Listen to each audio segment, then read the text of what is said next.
Hello, everyone, and welcome to Beginnings, the show that asks, where do creative people come from?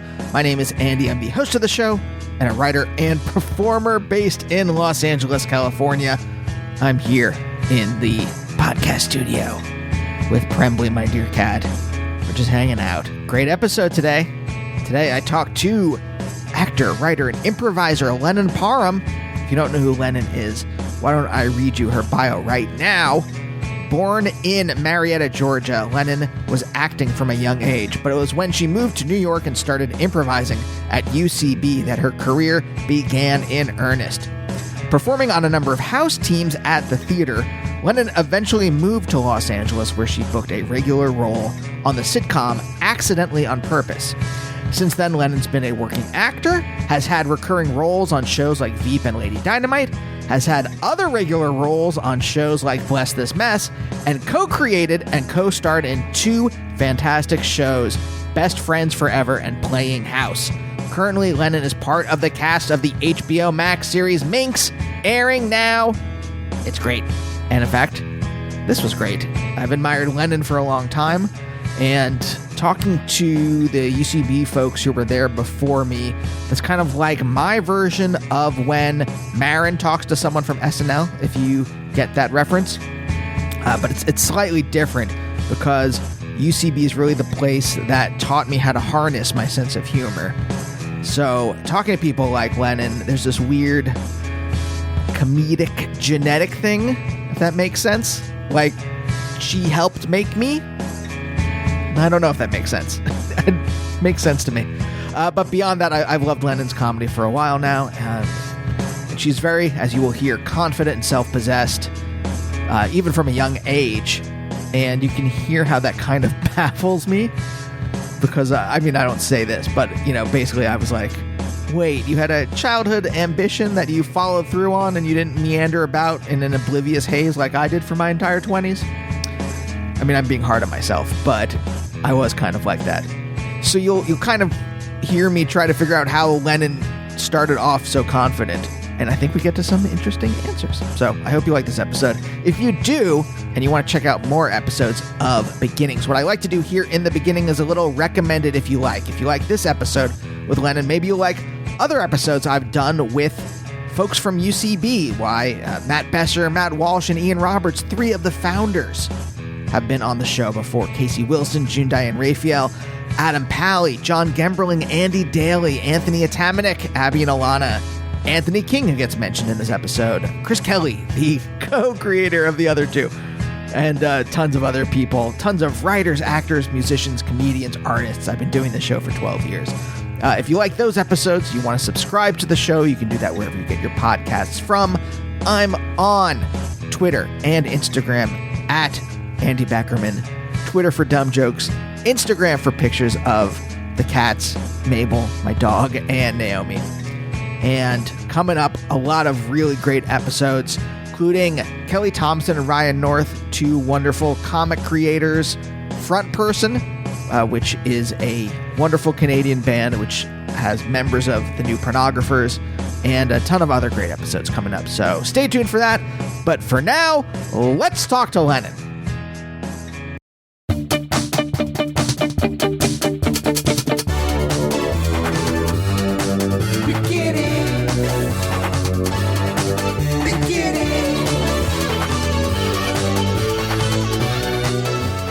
I started UCB in like 2009. Oh, yeah. And so your generation, there's like this mythic, or this like, there's an aura around you, because I remember when we started, and like I started because I liked the UCB sketch show. I didn't even like improv. Like the TV show. Yeah. Okay. Yeah. I didn't even like improv, but once I started, I was like, oh wait, improv isn't just like whose line is it anyway? It's right. This, and it's amazing. And so my friends and I got very deeply, looking at the Improv Resource Center wiki, and like looking at like, oh my God, this Kevin Mullaney. Yeah, at our like shitty day jobs, like being like, well, this person was on Ice 9, and then this person was on Dillinger, and then So there's this weird, and I like, now that I'm like in circles where I'm like peers with a lot of people, there's still this weird like socially, like Anthony King, seeing him at play. Yeah. But there's still this kind of like, oh, in some way, these people created the space where I like became who I was creatively in some way. Yeah. And also like then went off and had careers. Right. And so there's that extra aura to it. Yeah. And there was a generation before me, as well, those people that I saw perform, and when I got to the level of that, felt like they had created the space for us. And then before that, the UCB4 and, it was a special time. I'm sure every generation feels like that. Do you know what I mean? Like, No, it wasn't special when I got there. It wasn't. Well, it was weird because like it started to become, there were people like me and my friends who were like wanted to do this for a living, but also it was like we were comedy nerds. We like comedy for the sake of comedy. Right. And then there was a lot of people who were like, oh, Bobby Moynihan's on SNL. This is what I have to do to get on SNL. Right, and so right. it started to like get this weird mix. Okay. Of comedy nerd and like person like who was on their way to something else or wanted something else and was using it as an avenue rather than the comedy for comedy's sake. Yeah. Yeah. That makes sense. So it felt like it curdled a little bit by the time I was like in it for real. Yeah. It is the people. I mean, when I was doing ASCAT there there was like a 2-year solid period where I was at ASCAT 2 shows every Sunday I was doing shows on Saturday night with Reuben Williams, and it was like, I mean, it felt like the glory days. It felt like, like what a high school football player thinks of as the best time of his life, and it's not ever going to get better than, and I crave that. I crave that feeling that like showing up in the green room and like wondering who's going to have wandered in off the street and who I'm going to get to do scenes with. And like, there's like nuggets of memories of that time of a time I initiated a Gwen Stefani. Like I initiated with a Gwen Stefani song, and Amy Poehler stepped off the back line, and the two of us were like, wee-oo, wee-oo. It was so specific to the time and the just kind of go for it mentality. And it was magical. And I crave that. And I know it doesn't exist in that same way. I've been able to get it in my television shows and stuff like that. But like, and sometimes I'll do like, I haven't done this obviously since the pandemic, but like Jason Mantzoukas and I'll do a 2-person show at UCB. And that has the same like nurturing, like I feel like I need it. Mm-hmm. When I have like a show like that where I feel so safe and taken care of, and then also am reflecting back some form of humanity that the audience recognizes, and it's just happening for this 1 hour with this group of people, and it will never happen again, and it feels like a little sparkle sizzle, I mean, I want to work backwards then, but like when you first started doing, I guess, long form improv. I don't know if you were doing things before UCB. I mean, I know some stuff about you, but like when you started, what was it that it was filling in you, either emotionally or existentially, that it became where it like now you kind of, I understand the feeling. Like I need something, whether it's like podcasting or doing a show with Naomi or whatever it is. Mm-hmm, there is something in me that fills in. And I'm curious about if there's an analogous, do you have an analogous void? Yeah, I'm sure I do. I'm sure I do, because I always feel better. I feel like I walk through the world pretty calm, and inside is like the potential for like a raging tornado at any time. Like, and people experience me, I think, as a pretty like stable, like mainline person. When I was able to do multiple shows a week, like it was a release. It was like I felt like I was getting like purging like the shit from my day or like the week. It felt like therapy in a way, especially like the shows with Jason, and it's just like super grounded scene work, I don't know that. I don't know if it's like there is something that I can't express just walking down the street, driving in my car. You know, I get to do it a little with my family and my partner and my friends. And we set up a world that we could do that in, like playing house and Best Friends Forever. And I try to do that, you know, in my other forms of work. But yeah, I feel like there's like a part of me that comes out on stage that is able to release like a wild child, like super fucked up, like dark, like really emotional, like say the thing, connect to something else, like call back, all that stuff. Like it just feels like freer, like freedom somehow. Now, is that stuff that you had been repressing, like earlier in your life? Like, I'm sure were there other avenues where you could express the stuff before you found improv? I don't know. I'm sure that it came out somewhere.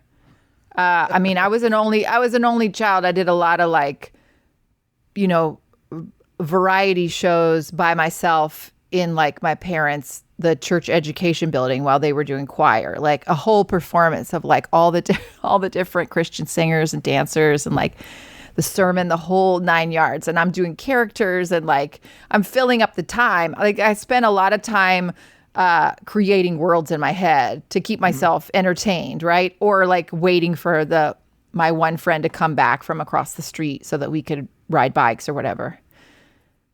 So I don't know. It must have come out in other ways, you know? I've always been a weirdo. Mm-hmm. I've always been proud of being a weirdo. Like I've always like felt like, oh, interesting.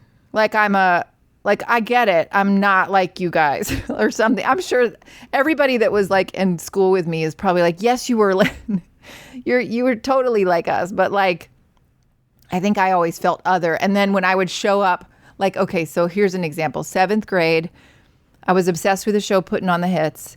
And there was, I think there was like a person that had done like a half Lionel Richie, half Diana Ross, like, you know, like where they're facing profile and you don't know the other side of them's Diana Ross. And they did like a lip sync to Endless Love. So there was also a person that they costumed the top half of their body one way, and then they built this contraption, and it looked like they were Carmen Miranda, like riding on top of a man that was carrying them. I don't know how to explain it. Anyway, I got it. Like that, like the back half looked like legs on a horse or something. Yeah. No, it was just underneath. So it was like a man bent over. And then there was the box had the man's torso, and your legs were his legs, and then I see. And then your top half was Carmen Miranda, and then you put like a skirt on, and then had fake pantyhose legs hanging over his shoulders. Anyway, I got you. That was my 7th grade Halloween costume. Like everybody was like, "What is your problem? Like you're too much." But I was like, "This is me, man. This is me," and I kind of like leaned into that. But I also obviously craved just like to be a normal person, but like that was not for me. Okay, because this is, I mean, I've been wrestling with this for like maybe, I mean, my life, but definitely like really like wrestling with it the last year or two, where I have been very much reacting to what I keep calling beer commercial ideology. Okay, where, like I think that everyone wants to be like, whether we're talking about like masculinity and we're talking about like everyone wants to be like a real strong dude playing volleyball on the beach with some like girls in bikinis, and I'm supposed to want to be that person and want to be there and like drinking some Coors Light or whatever is the thing, and I don't want that at all. Right. But there's like I internalized it, so in my head I'm like I'm supposed to want that, but I'm not that. So I've constantly been like. I've shrunk myself a little bit in relation to that, and I've been trying to I've been trying to be okay with being weird. And I'm curious about like what it was about you that allowed you to resist. You're just slightly older than me, so I think you like maybe Yeah. saw the same commercials I saw growing up. Oh in the yeah, 80s. like and twins, like that shit. Yes, that's exactly. I was obsessed like those guest ads. Remember those guest ads when we were like, you would have been like elementary school. So I was like middle school, high school. And it was like Claudia Schiffer in like a gingham shirt with her tits like up to her eyeballs. And I was like, oh shit, like that's sexuality. That's what the world wants women to be. Like I'm not ever gonna be, I'm like literally a concave, like chested, skinny ankled, like beanpole, like who only wants to be on Kids Incorporated. Like this is not gonna work out well for me if I try this traditional path. I don't know if my mom, like my mom's a social worker and my dad is kind of a jack of all trades, and he's been a musician. He used to like run the softball, like at Decatur, Georgia. He used to be in charge of like the pools and the softball places, fields, and he would play and he would ref and he would do all that. And then he went on to, but he played drums for like a cover band in college in Auburn. That's how he like paid his way through college. It was a band called the Sweet Young'uns that still exists today. And they would play, incense, peppermint, so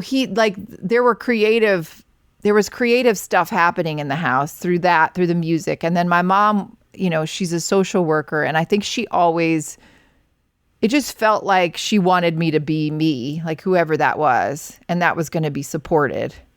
Whether like I decided in sixth grade, I wanted to play the drums like my dad. And I also was like, well, that's badass because I'm a girl and there are no girls doing this. And so we started taking drum lessons, and I worked really hard at it and I was a drummer on the high school marching band and did all of that. And my dad also plays bluegrass. He plays like multiple instruments of bluegrass. So I think it was maybe being modeled for me that you can kind of like follow whatever that passion is, and also you shouldn't have to fit. Like I was getting messaging about, for instance, growing up in the South, like there's a way that you talk to adults. Maybe it was just generational. Probably not just the South, but like you talk to adults in a different way if you're a kid. Mm-hmm. Like you don't talk to them like you're an adult as well. But in my house, my voice was almost as respected as my parents' voice. So when I went out to talk to adults, like I talked to them like, hey, what's up? Like we're the same level. And that was really disconcerting for a lot of adults. But I noticed that, and I was like, oh, well, but like I could see that was making them uncomfortable, but I didn't care because it had been told to me that was what was even. That was even Steven, But you didn't let that change you, right? Like their response to me? Their reaction, no. Or like the reaction of your friends, or even the reaction of like the world, like seeing those guest ads or whatever, right? Seeing like commercials that are like, this is supposed to be what femininity is, right? You didn't let any of that stuff, or did you? I guess I'm asking. I mean, I tried. Like I would spend an hour and a half on my bangs every morning. Like I was trying to like attempt a version of that, but I mean, that's also middle school, right? We're all attempting a version of that. And I think I just also kind of had maybe like a sense of self, like that felt pretty solid, I mean, I've obviously have insecurities and stuff, but like, no, well, the other thing is like, okay, when you get to Hollywood, when you arrive with your suitcase, et cetera, off the bus from Hoboken. So, you start auditioning and you're like, oh, these are the parts that are written for women, right? And you're like, for me, I was at that point like early 30s, which is late in the game, right? For an actor but not really a comedy character actor. And the parts that were being written were like bitch, like weird best friend. Right. Shrewish wife. Yeah. Like there were real stereotypes. And I was like, well, I can make this work. I can make this funny, but like, this doesn't feel like a whole thing, a whole woman. And so that's why Jess and I started writing for ourselves, because we were like, we feel like that women are not really getting their due. You know what I mean? And also we don't want to spend our days playing women that don't feel real. Like I would much rather, do my own stuff and be able to show up like as a full messy woman who is all of those things rolled up into one. Right. For me, like when I think of like the prototypical like female role in Hollywood, I think of the wife from The Hangover, who is just like nagging, and I'm like, oh right, that's what I mean. I mean, it's a we're in an industry that is like so deep with patriarchal thinking that becomes the norm. And then it kind of like erases all the like dimensions for you. Yeah, well, that dude who's like playing volleyball and drinking a Coors Light and like eyeing the bikini ladies, right?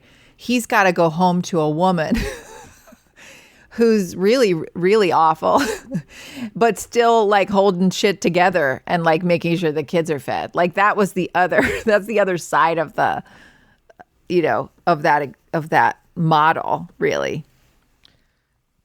I mean, when you got here, like, did you have your eyes open? Like, did you already know what this business was before you moved out here? Or, well, and I'm assuming that we have the same outlook, so maybe we don't. But like, I was shocked when I thought, it's not like I had not had work. I started writing professionally in 2013, and we didn't move out here until 2017. So it's not like I didn't know, but like, it's one thing to do it in New York, and it's another thing to like move here and be totally surrounded by it. And I'm curious if you had a better understanding of this than I did. I don't think so. I mean, literally, I'd been doing comedy in a basement just to make my friends laugh, like getting funny again, like we said earlier, like for comedy's sake, like wanting to do comedy well for comedy, like just get really good at this one thing that we're trying to do, and be the funniest version of yourself possible. And at the same time, I was like, oh, I moved here to do this and to get paid for this, but like, how's that ever going to work? And so then I could see, a couple people have commercial agents. They're doing that. So then I was like, oh, okay. And I ended up after a while getting a great commercial agent and then paying my bills that way, still like waiting tables, not wanting to let that go, because who knows, at any moment it could all fall apart. And then I think, and also I had dreams of being on SNL. Like that was the version of like a Carol Burnett show, the SNL, like that was what I dreamed of, really. So I didn't have dreams to be like an EP and create my own stuff. Like my dreams were very specific, and all that happening kind of happened out of necessity and just like a creative like place rather than. So I feel like I learned about it as we went. Like when we had Best Friends Forever and we got the show and we were like hiring a writer's room, like just making these decisions about who our line producer would be. Like I didn't know any of these words. Mm-hmm. We were working with a company called American Work, which is Scott Armstrong, who was on Mother with Jessica at UCB, like this legendary House Herald team. And then the other the other gentleman was Ravi Nandan, who works at A24 television now. And they were amazing because they were kind of guiding us through. And then we had Christy Smith, who was our manager, and she is a genius and incredibly knowledgeable and had been doing this for a while. And also Jess and Jason had done a pilot for HBO prior to that. So she had a little bit more know-how and had also done like pilot season and stuff like that. So when I came in, I didn't really get it. I didn't understand. Like, I remember the first time. I'm so tangenty. I hope you love it. I do. Thumbs up to tangents. Okay, cool. I remember, okay, so I did my first pilot season. I ended up booking this show called Accidentally on Purpose, which was the Jenna Elfman star multicam on CBS. And what year was that? That was 2009, I want to say. Okay. At the same time, I auditioned for all of these pilots. That was the only one that I really got anywhere on. And I had done what's called the studio test and the network test, which is extremely stressful. And you have to go with all the other people that are in the finals for this role and audition one by one in front of a room of people. I don't think they do it this way anymore. Maybe they do, and it's, it's a multicam, so it's live. That felt right to me. That felt good to me. But I had done I was yeah, I could do I loved the script. I loved Jenna Elfman,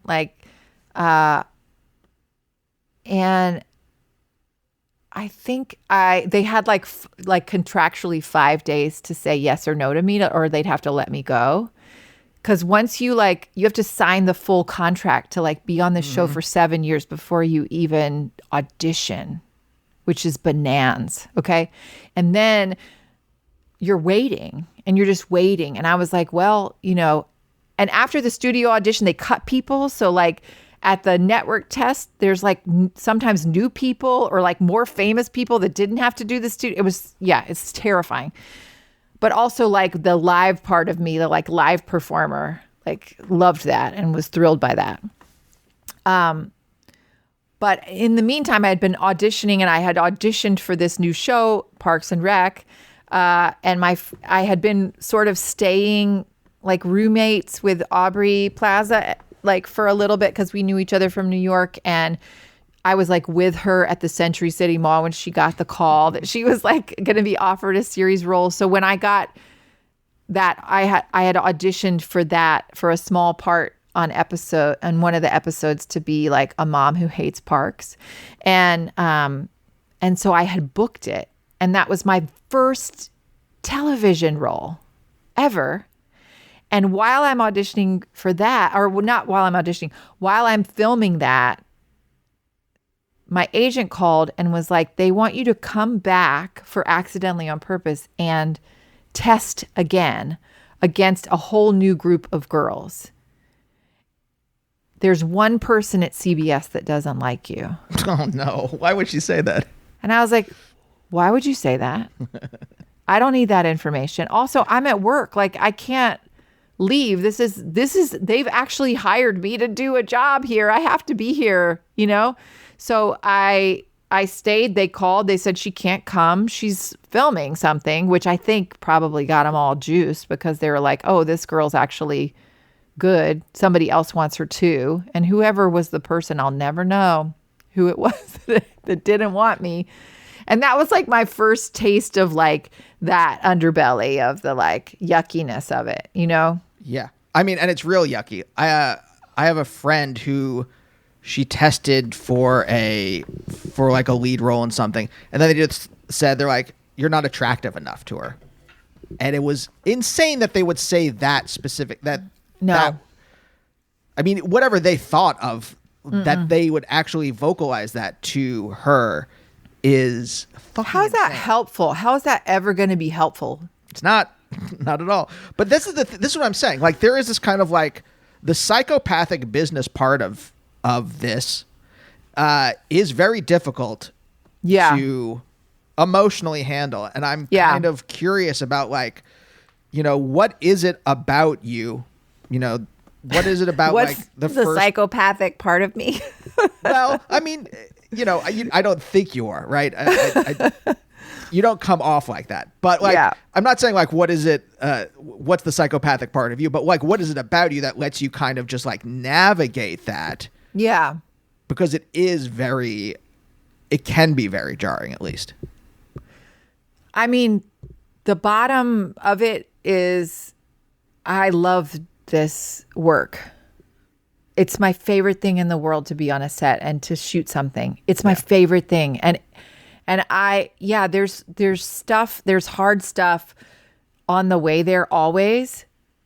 But like once I'm there, I don't care what happened before. I'm so happy to be there. And it's still this part of me that's like, you're doing this. You're living this thing that you've always wanted, that you dreamed as a child to be on Kids Incorporated, and here you are, like doing it doing it. You're doing it, and you're making a living doing it, and you don't have to wait tables anymore, and you don't have to have another a temp job for Atrium staffing, like Me too. I was in Atrium too. Oh my God, they were the best. They pay you just to show up at 7:45 or whatever. Yeah, I mean, that's the bottom line for me. And also like in the creation of the show, that's right now I'm not creating a show. We write, like Jess and I'll write, but it's very different than like running a show, which is akin to giving birth, like to a child. It takes that long, it takes that much effort, it takes that much time and attention, and then somebody could just throw it away when you're done, So we're like, I've been in different versions of it, but like the acting piece of it, like I'm lucky that I can do that by itself and get to do exciting shows. And work with exciting people. Every time I meet somebody else, like, I'm like, oh my God, I can't believe I'm here with this person doing, like when I did The House, that's Will Ferrell and Amy Poehler and Jason Mantzoukas. And I saw it. I really loved it. It was so good, right? It was a good movie. I mean, my first day of work, I was like, is this real life? Like, I can't. And Will Ferrell was like, such an amazing, like, he's just such a nice dude. And he came up and he was like, can you believe this?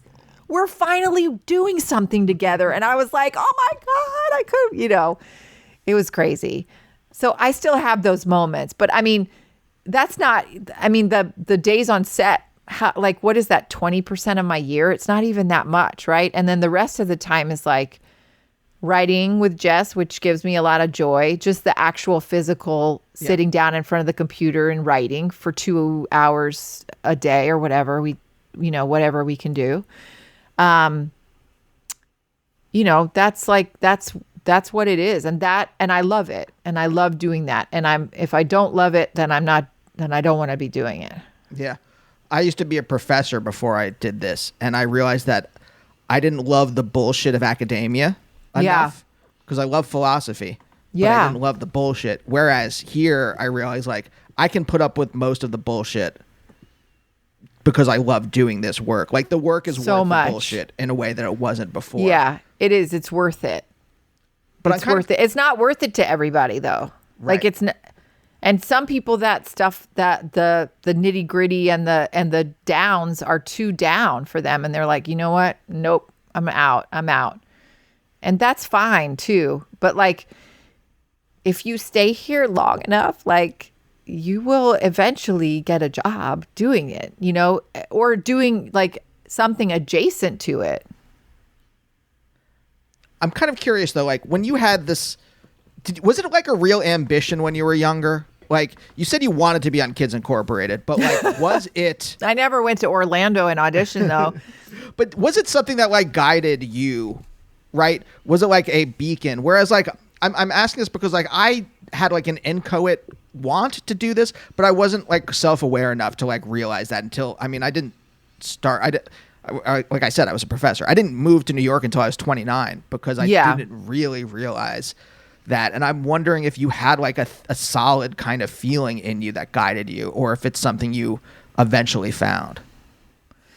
I mean, I did my first play when I was in kindergarten, like, and then I always sought it out. And then I lived in like suburban Atlanta. And so we were really close to a lot of great like cultural stuff. And the Alliance Theater was not too far. And I took like a summer program there and had just like the best time. And we did a performance of The Little Prince, and we did it for kids. Like it was a kids show. And I loved like all the dumb aspects of it, like the warm-ups. I loved the character finding and all of that stuff. And then the clincher for me was I played the snake in The Little Prince, which is, you know, the asp or whatever that was played by oh my God, Fosse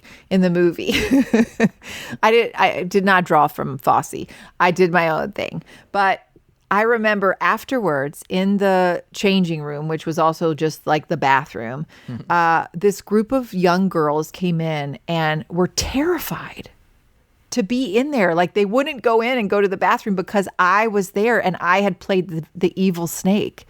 And I was like, oh shit, like no one has ever been terrified of me before. That feels good. Like that feels powerful that I can like affect people in that way. You know, that's not something I've ever had in my, like, again, walking down the street day to day of it. You know what I mean? Mm-hmm. But here I am, like 12-year-old little like Lennon, and these girls just had that extreme reaction to me. Like, I'm okay. I'm listening. I'm interested. Do you know if your dad had any ambitions to play music on a bigger level? Well, he he's always like, they sang in the choir, and then he played in several bluegrass bands throughout my like high school and college. The one that he was in that I remember the most was called High Cotton. And it was a really good band, and they released like a short album of like spirituals. And then he did get a job for a time working. So Stone Mountain, which is the largest above ground granite formation in the world, is outside of Atlanta, Georgia, and there's a Confederate carving on the side of it. And at the base of it, there is they built a little village where you can like do like candle wax hands and like make fudge and stuff like that. Yeah. And they hired like a roving band of bluegrass musicians. And so my dad got hired to do that. And he loved it so much. And it was him and like 4 other people. I mean, I don't think he felt like respected in that way. Like he was an accessory essentially, but it was satisfying to him to be able to play every day and use that side of himself and that gift that he had. And then they would do concerts and stuff. So I think, I mean, I'm not sure what the Sweet Youngins, like what their dreams were. You know, everybody in the Sweet Youngins went on to have, I believe, like other careers, you know? And also my dad left, that was in Alabama, like Auburn and Montgomery area. And he left, you know, to come to Atlanta with my mom. And that's where they set up shop. So he wasn't involved in the band's later machinations. But yeah, I mean, he's always kind of been a performer. I remember him dressing up like Kenny Rogers and singing Islands in the Stream for the church talent show. What kind of church was it? It was United Methodist Church. I was not prepared for that. Because I don't. What are the tenets of United Methodist? Like, what is the like backbone of it? It's Christian, it's Protestant, but not. It's sort of like known for being a little bit more like, I wouldn't say progressive, but just more tolerant or like more middle of the road. It's not. I mean, there's some stuff that's been going down lately where they've like voted against gay marriage and like having gays in the church and all that stuff. So it's not great. Sure. But yeah, it was more, it was a more warm and welcoming environment. And I think, it wasn't like all fire and brimstone, you know? I mean, you said your parents were in choir. Like, how big of a part of your early life was the church? Oh, it was big. We were there Wednesday night for choir and Wednesday night supper, and usually there was some kind of service. And then Sunday morning for Sunday school, and then they would go to choir practice, and then we would go to the service. And that was like my one of my friend groups, one of my big friend groups was at the church. And then youth group on Sunday night. And there would be activities, and there would be like trips where we would go and for like something called the Appalachian Service Project, where we would go build homes in Appalachia. Hikes, we would go on, like all that kind of stuff. Trips to Six Flags. It wasn't all service oriented. Yeah. Yeah. But yeah, it was, I remember in the 7th grade, I had a really amazing Sunday school teacher, and he played this Indigo Girls song. So the Indigo Girls are from Atlanta. He played this Indigo Girls song called Prince of Darkness, which is off Closer to Fine album. And I had never heard them before. And I immediately obsessed, totally obsessed, still obsessed, have seen them many, many, many, many times. Every year they come to California, LA, I'm there. But he was like, he also was helpful, like with when a grandparent passed away and that kind of thing. Like he was sort of like, I felt like he was giving me a window out into the world, if that makes like the larger world. Do you know what it was about that window into the larger world that like piqued your interest? Because you could have been someone who was like more parochial, right? That you're like, well, the world I'm in right now is good enough, and I can build my life here. I like, for some reason, I was just like, I grew up in Reading, Pennsylvania. I was just allergic to it at some point. Yeah. Like, early in my life. And I like knew I just wanted to get out of it. I don't know why I wanted to. I just knew it wasn't for me. Yeah, I had that same knowing as well. I mean, like the, let your freak flag fly. I felt like there was a certain point at which I was like, okay, I'm going to I will find like a group of people who are more like me soon. And I don't know when, but I have to hold out, I mean, maybe I didn't have that knowledge. Maybe I didn't know that was coming for me. But I also felt like I needed to get out and see bigger things, and go other place, I mean, at being in Atlanta, being near Atlanta, I feel like we had access to see, like we could see like Broadway touring shows, and and there was some travel involved. But yeah, I don't know. I mean, I definitely, like the minute I I didn't want to go to college in state. I wanted to get out of college, and then I ended up at a small liberal arts school in Southern Indiana, which is essentially the South. But when I went for like a weekend to like see the performance, like to see if I liked being there at the college. And I did not have a very good time. I was like sleeping on someone's floor, and then I saw the performance, and it was a performance of, I think, Season's Greetings. It was called, it's like a farce. And it was the best theater I had ever seen in my life, except outside of the Alliance. And I was like, I have to go here. I don't care if I hate it. I have to go here because I have to do this. I want to do this and I want to do this well. And so I did. And it was a similar feeling at college where I went to school. That magic time that you talked about at UCB, like that generation, it felt like that. I don't think we knew it at the time, but like for instance, Jack McBrayer was there when I got there. Huh. And Mary Catherine Garrison was there, and she's on Somebody Somewhere right now. And there's just like so many people that have gone on to do this, and not even, and also just like my best friends in the whole world came out of that time as well.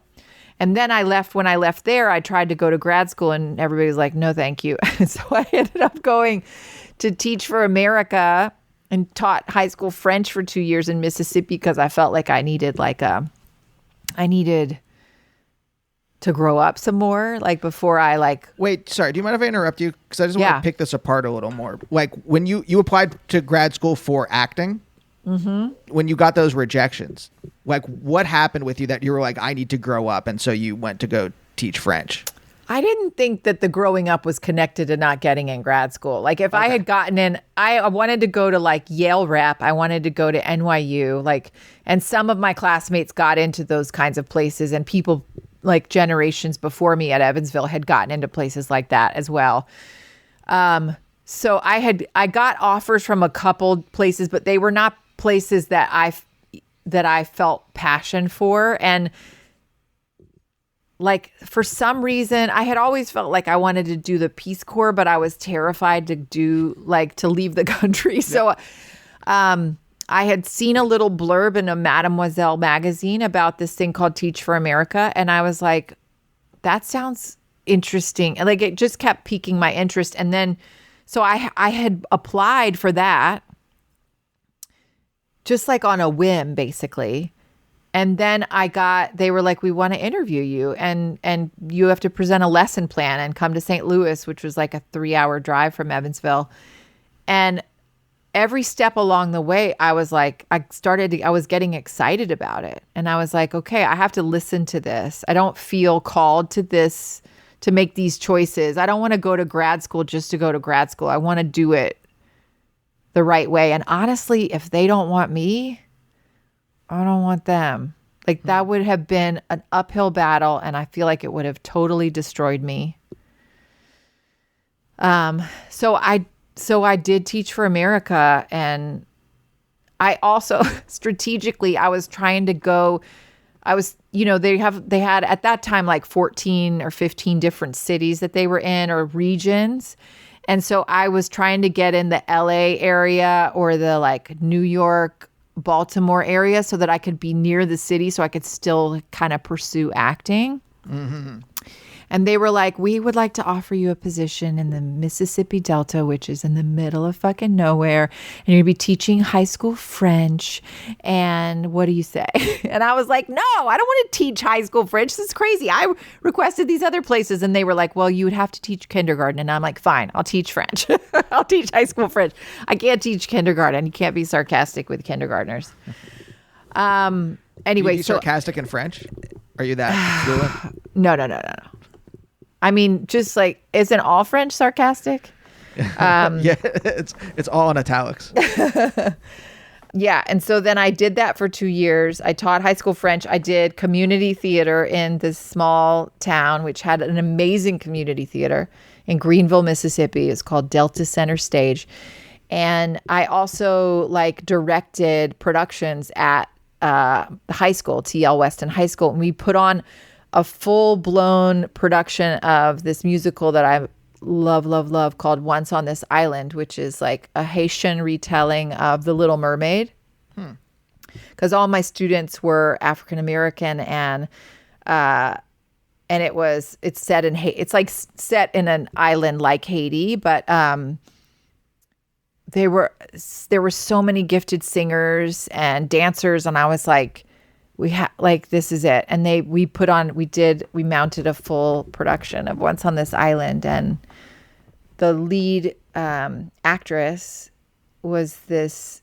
I mean, I had the VHS like digitized recently, and I watched it just sobbing because these kids are just like revelatory. And the lead actress who played Timoon, her name was Quinetta, and we named a character after her in Best Friends Forever. Mm-hmm. This is like an amazing name. And also she was amazing.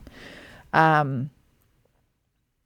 And so after that experience, I came to New York like let's go, like ready to rumble.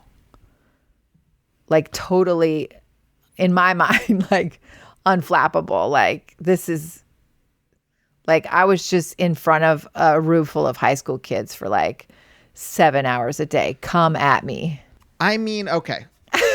I've put together a picture in my head, and I'll just throw it out at you, and you tell me how accurate or inaccurate it is. Sure. Because I'm wondering, use the word calling, and you could have just been using it as a euphemism, but I wonder, did you feel, having been raised in a fairly religious context, yeah, and being someone who, it seems like the way you tell it, that you were pretty self-aware as a person and pretty much listened to yourself in a way that like you could know what you wanted out of life, right? Right. And I'm wondering if there was that kind of flavor to it, if there was that kind of idea, it's a calling for you, or if that was, it could have just been a word choice that you threw out there. No, I mean, I definitely felt like a feeling of giving back is important. And I mean, the philosophy of Teach for America is essentially every child should have an equal education, which I was like, yes to that. And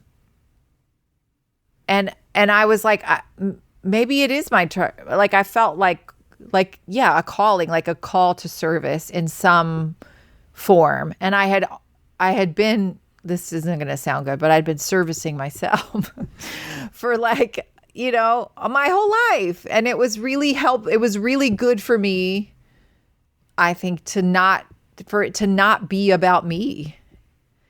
I mean, it was, because like the other piece that living in Mississippi at that, like I'd never been like, had my own time, you know what I mean? And like had to pay my own bills, and like I really it was really a lesson on me about what I need to be happy, and what are the key things that I'm going to need in my life to be able to want to wake up every morning.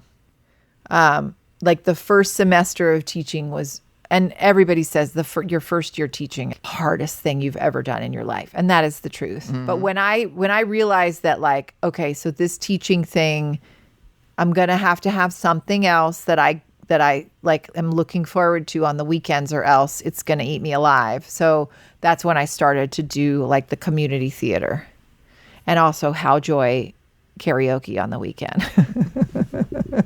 But like, was acting a calling? The fact that you did not get discouraged about like getting rejected from grad school, the fact that you like went on a little detour, but then you went right to New York. Like, what was the decision to go to New York right after you were done with Teach for America? Well, I planned it out. So I had friends that lived in both places. And so I went and I visited both places, and I was going to see like what it felt like what was the right vibe. And New York, there's just something, it's just, you were there. It's just something about New York that felt right. I don't know exactly why I chose New York, but it's just like, what they say in that On Broadway song, This no, I'm gonna. I mean, if you can make it there, the full song for the rest of the. The 7 neon lights up. Yeah, and that's where Broadway is. And I mean, I was theater trained. Like that was my. Also, like, so I lived in Chicago for one summer, And Jack was there at the time, and he was on Georgia Pacific, which was the Herald team at IO. And I was keeping in touch with him, and I would go like see Georgia Pacific perform, and then afterwards they would do like a sing along with a piano, and someone would inevitably request Rocky Top, which then Jack would get on stage and clog. Okay. Well, he knew that I also knew how to clog. And so, I mean, and when I say know how to clog, I mean that very, very roughly. I am not a professional clogger. And so he brought me up on stage, and I was so nervous, and it was so thrilling to like, just to be able, I mean, we were doing an improv scene just with our feet. Do you know what I mean? Like it was, but after having seen him and TJ Jagodowski, like just do this magical thing, getting to be on that same stage and also like entertain people felt really good to me. And he said at one point, like, I think you would be really good at this. And I was like, you know, I think you're right. I think I would be. So when I moved to New York, the first thing I did was find Second City. They had just started teaching classes there. And so I signed up for classes, and I took their whole like battery of classes. And it was in those classes that I met some really good friends who, still to this day, who were on a Herald team at UCB. And then they told me about UCB. And then that led to me doing a 3x3 tournament with them, with the judges, Matt Walsh and Sean Conroy and Ian. And it was not good. We did not move on to the next round, but I performed on the UCB stage before I even took a class there. So then, because they were both on teams. And then right after that, I signed up for classes. Mm-hmm. Because there was something instinctual that I knew that I needed, I needed a space where to perform like regularly.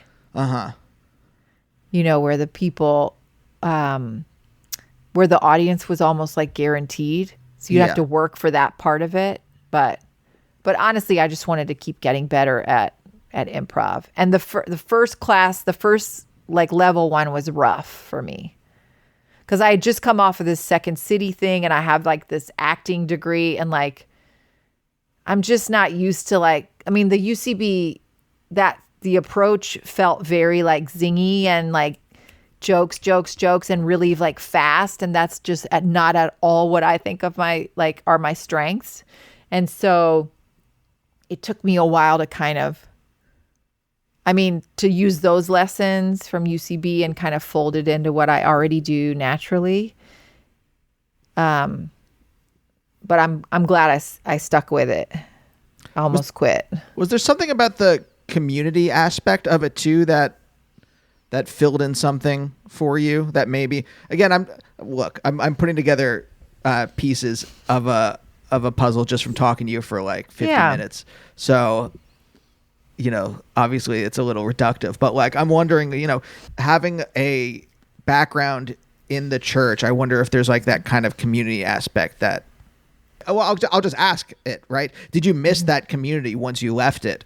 And were you looking for something to fill that in? Or was it just like, oh, that was nice. That was what my childhood was.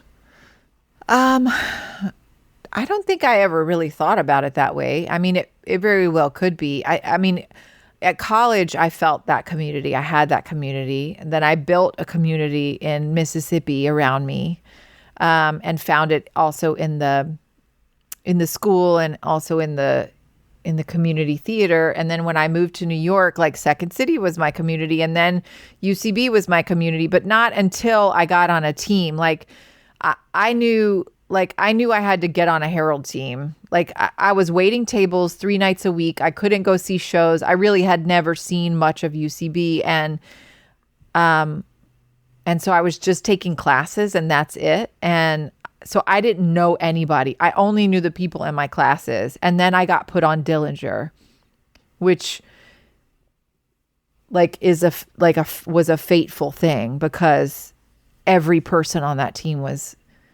was a genius. And, Anthony King, who I hired for my first writer's room, and who stayed with us all through playing house and is clearly a genius, Zach Woods, Sarah Burns, Risa Sangarai, every person, Eric Tenoy, Brett Christensen, like they're just like all Joe Wenger, like it was like we loved each other. We fell in love with each other. We went on a fucking rafting trip down the Delaware River. Like we were obsessed with each other. Did I name all of it? I named everybody. I hope so. Yeah. And I was aware, like once we started performing together, that was like special. It was a special thing, a special team.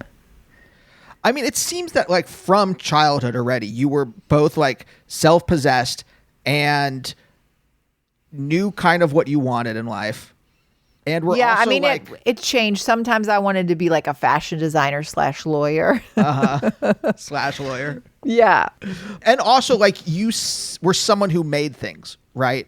Yeah. It seemed like you were like, well, like when you went to Mississippi, you're like, I want a community. I'll build this community around me.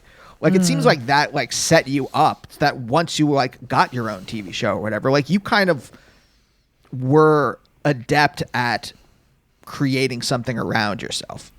And again, it might be reductive. I might just be like, No, I mean, that sounds good to me. I was like, to be honest, my favorite thing about shooting a show is the family aspect of it. Like, I love coming to work and seeing the same people who are great at what they do. I love knowing their names and like chatting with them in the line at lunch, like the family aspect of it and getting to hire the same people season after season, and knowing that this whole crew is like, I mean, not that they wouldn't be working if we didn't have a show, but like, because Jessica and I like screamed at each other in a living room, like right. This like 200 people are employed right now, doing this. Yeah. I mean, that piece of it is like it's just by far my favorite. Lennon, thank you so much for joining me. You're welcome. Thanks, Andy. How do you feel? I think you're doing great. I don't think you need to be the dude with the Coors Light. I want you to lean into the weird. Tell that to my therapist. You're right where you need to be. Mm-hmm. Yeah, no. I'm like working it out, but it is just like it's always there in the back of my head. Yeah, I mean, like the shit that we saw when we were that age, when we were like of that time when you're coming into yourself, like, yeah, that's super formative. Like there's stuff I've seen, like I've rewatched now that I saw for the first time then. And I'm like, oh my God, that's where that came from. You know what I mean? Do you have like a good example? Like it was for you specifically? Okay. Well, okay. This is crazy. This is going to be crazy. Okay. So I saw a lot of like Saturday afternoon horror films when I was like, yes. Okay. One of those was The Howling. And I was legitimately obsessed with it. And I have had a recurrent, like, or not a recurrent, but I had a nightmare that I remember very specifically about a dude with a bullet in his forehead that like just terrifying. Anyway, I won't go into the details of it, but when my good friend Katie Dippold loves horror movies, and every once in a while she'll do like a screening at her house, or like for her birthday, we went to a theater and we watched The Howling. Now I have not watched The Howling in a very, very long time, even though I had recorded it off of the TV onto a VHS. Okay.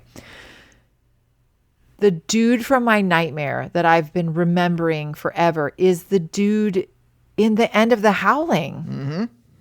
And I'm like, fuck that, man. That's crazy. Anyway, like there's just stuff like that like it just gets nestled in some formative part of your brain, and it's like untouchable until it's like touchable.